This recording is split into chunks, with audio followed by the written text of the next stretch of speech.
لسروان مجاران زبر خوبدم میوانی خواه ماموستا ابراهیم برو اندام نویزگاه پیوندی درو یا انجمن اجتماعی کردی لسوریه هروها اندام کمیته سیاسی یا پارتیا یکیتی کردستانی سوریه ماموستا ابراهیم دم باش سپاس بو باشتر بناته دست به کدام خوازن بحثویه که بکن کوبن پیکرن بردوام ین ریواسکری در مافی انا کسی و اندام و آلیگرن وده اون چاوا شروع دکن نامه و آرمان جمعه بستا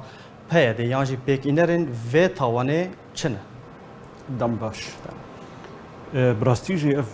کریارک دوی دما داوید تین کرن دوی دما یعنی دانستندن هنکی راوستیا بون لشونا هنک بهوری چه ببه اف بن پیکرن بتشتکی ممنهج تین کرن جبر تنیتک تنه لآلیه پیاده و هفبندیوی کاربن شریکاتی که بکن جبر ولو گروپک خلقرتن هناك اوفيس شوطاندن سينور لبر قيادات انجمنيه قرتن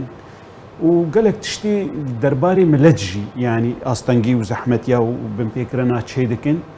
جبو قدما يعني تزانن مثلا انا هانيزي وشما انا بردبه جبرجي يعني قرك امريكي مثلا هاتنه ودانستندن دسبي بو او به جبوجي اجا خلكك بيجي والله باش كرن وچار حب قرتبون او برادان يعني اوفيسن شوتان دبون واد بيجن ام نمات شوتينن يعني افكارن واليستكي جماري يعني براستيجي يعني نا بيشي لخيادك افرنج به ونا اداوي بشي جبر ولوجي يعني قرك يعني سينورك جوان تشتربي داني كي بربرس موصل بربرس يعني ناز دبيجم لغوري دانستندني انجماني وبيانكي بهفدور ذكرن وهر جاري يعني اطراف الضامن مثلا امريكا ينجي قسدي وقت ضامن جبهه ديري مظلوم تمي مظلوم كوباني قوتي ازبر برسن شخص ما تشتي عسكري تكرن قرتن بين استجواب بين يعني ينجي چه كسي جريداي بمسائل عسكري ازبر برسن ايجار اف از فهم ناكم چاوا يك ضامن بي وچاوا برپرسجي بروان كارادي وبيگومان او برپرسج بر يعني امريكي جي في تاكيد دكن دما شهيد بونا امين عيسى امريكا داخوانيك سفارة امريكي سوري دركت جي زندانكي قصدي دي خلكك شهيد شوي يعني اوجي تاكيد بقى قصدي بربرسد برده جبر ولوجي يعني دفي ليفاغارك لفيجي بيكران يعني تشاوا يك ضامن به وعيني وخده او بربرسد بر وان تشتيغتي يعني بتايبجي اف كريارين رنگي لشكري بير چقدار بيراد بن بله بلغنامه کجوار هاتیه پیشکش کردن ماموستا یعنی شش بندان يعني شش خالان بيكتي سدم چنه کو ناي جيب جي كرن برواج ويا كي قربونك شي بويا يعني تجنها اماجه بيكر بيشتي کو او بلغنامه جوار هاتيه پیشکش كرن اندامن واد بن اشكنجه ده شهيد كتن اندامن بارتين و هاتن رواندن يعني قربونك تصعيدك شي بو سدم چنه اما او نمفاجئ يجمره يعني ام دزانن اوانا نكارن التزامك تشتكي بكن او نامه امريكياري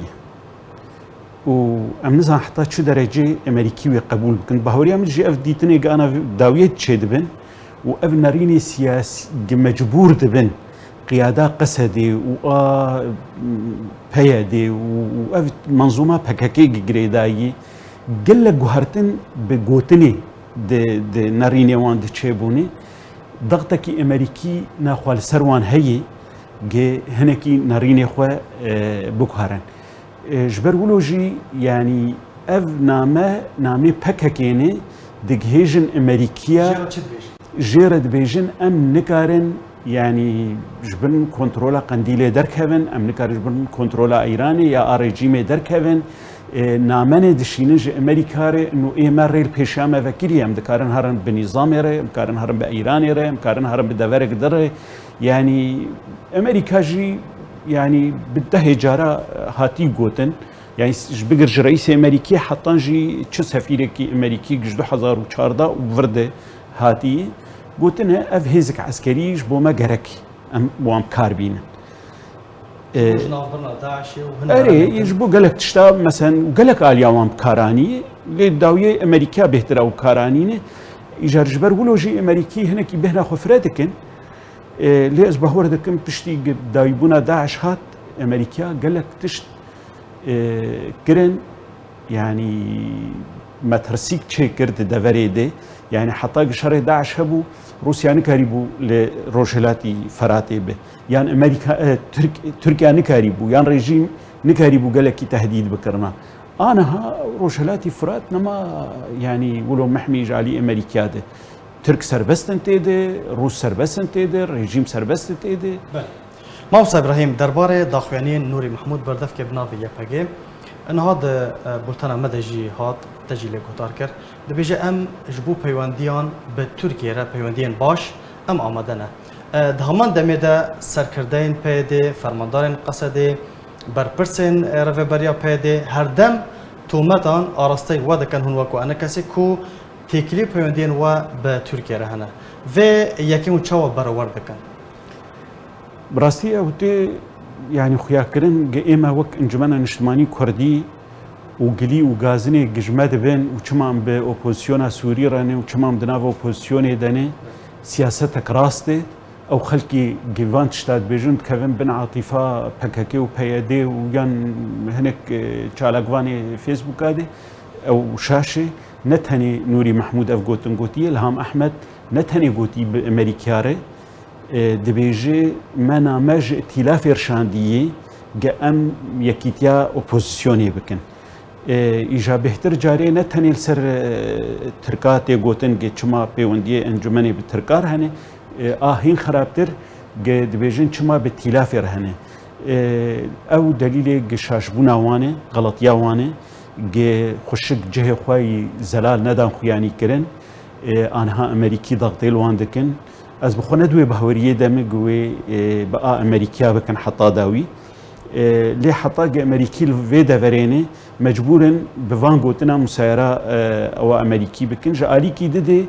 يعني جوار دركهوه يعني هجر امريكا يعني اوبوزيسيون دا مستندني بوار بكي واوي قلك راسي بن لي حطانها يعني كاغتك شوتينه يعني اللي جم خلقي سوري نهاتن قبول كرن جم مجتمعي دولي جي وقوك سياسي نهاتن قبول كرن قالي يعني جزء برج عمليات سياسي نا مجتمعي دولي وان قبول دكي ونا سوري وان قبول دكي وحتى كاغتي وان اللي جم ريجيم يجي ارزان بون يعني هناكي سركاتي ليتي ماموستا ابراهيم درباره داخوانين الدار خليل داخوانين تند ارستي وكرن اللي انا كسب بيدنگ ما تبيكو دناوا داخوانيان ده ايريش يانكي كرن يانكي يكسر برسوا خدا پشترا ديسا الدار خليل وكو ليبورينك زلالك رون كردنك بلافكر و ليبورينا خواج يانكي خواست پرس دفرد اوا انا كسب چما بيدنگ تبيكو الدار خليل نا افجاريكي كو توماتن آراسي انا كسي دك هيزن پشمرگين روش بناندوز و مرتزق بناف کرن دوی دام داویده دیسا داخوانین تند آراسي وكرن چما انا كسي بيدنگ براستي وقت تايبت انه للشخصكي شخص الدار خليل فقارينن قالك جارا انا كسي فقاراندي وبلكي يك سببك جي انه نكارن للشخصكي تاني فقارين تبقى او شخص سروكات يا شاندا بيانكي دكيد دانو ستندني ده يعني تشتا انجمني تي خواستن يعني برسفكي بدي في منظومه هي كا ام دوستن يعني ام دجمنن مثلا انا كسي ام للدفرق فصائل عسكري لين ام لي تنانه نا اوفيسي ما نا احزاب ما نا انجمنا ما دبنا فيش بو ام شرعيتي نديني اجا الدفرق اداره جي لي جاركي دن انا كسي دبن و ترسا جناه دهستي و كافي دانستندني كردي خراب بن كاري خو خوشك بيك نايني اف هناكي يعني بهوريا مد لي فغرك انجمن يردوي كونغري انجمني قالك نيزيك از بهور دكم يعني بفان الياتا بفي رنجي كارنابه يعني انجمن 13 حزب لهندرن 35 سازيد نافي انجمنيت هني 16 انجمني خوجهي انجمني هني يعني جبكاري خرابن يعني ام نابجن يرو مثلا اما سلاح الدست اما تنا وام نكارن شربكن لهم بريوانيان ام ناخوازن شربكن ليه بكيماي يعني بويرك وكا ايرو يعني جرك مثلا رئاسة انجمني سكرتيرين بارتيا انجمني سروكن خجهية انجمني بكيماي يعني سكنك لبر فانو في ساكر بايا ولوجي يعني لسرقوتنا آلدار وإيدن يعني انجمن جرك نكهف بنوي ارهابا انه والله امريكي دانو ستاندنا كيدنا مدكن ام خيادك ديار دو الي خصمي هذن يعني حقك هبا افضل مصادر ويبسر كفن لا فيا يعني شخوا دوي بحشكره كومبوني بامريكار جي بيغوتن امريكي جما بهتر زانن قاف بكاكينه لامريكي نكارن بيجن اف بكاكينه اف دهستي مدي جرك ام بيجن دوی اف خلکانا جارکی نرینا خو زلال بکن گی پککی چد کد ورده دوی ام مولبر امریکا احراج بکن به پککی چد کی و چر روزانه يعني خو پیشندانی گدرد کوین و دعوه ترکا دکن دبیجن ورن و ام پککی الوی درینه یانجی روزکی اف خلکی گوان کریارا دکن يعني سبب جواتك دب امريكا بيجن كافانا ايج كاريبون كلسوني بغدادي بينن چما نکارن وان رشکه شوی ببینن وان چتا ببینن اوی خلکی دگرن اوی خلکی مکاتبات شوتینن یعنی اف چتانا هشکره لبرچعوی اسایشا تلوی کاری دکن چما روژه گناین محاسبه کرن لیکارن بیجن لسر راگهاندن بیجن والله ما وقتی بغدادی هاد گرتن رولک مای مزن تیدهبو مامستا ابراهیم داوین پرسیار لسر وگرا عفرینیانه أبا هيفا كدو هيفن يعني بيا مجارة هري جرينج دنافا سوشيال ميديا تورين جواكي خلق وسياسة مدارو تشالقوان قالك بحثي دكن في غافا فقرا كوچبر كري در بدر پنابرين عفريني هون چاوا دبينن و پرسا كدن پيده چما ناهلا اف كوچبر كريين كل شه باي وقرن ببهانه كو عفرين دبن داغر كريه ده تسبيكي دناهلا وقرن جبو تجارتكي في خلقي بكن ونهل إسرائيلي جوجر ونهل طلابية جوجرن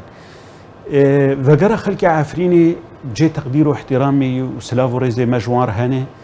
وأمليبورينا خوش جوان دخوازن جي أم يعني ما جي تشتك جوار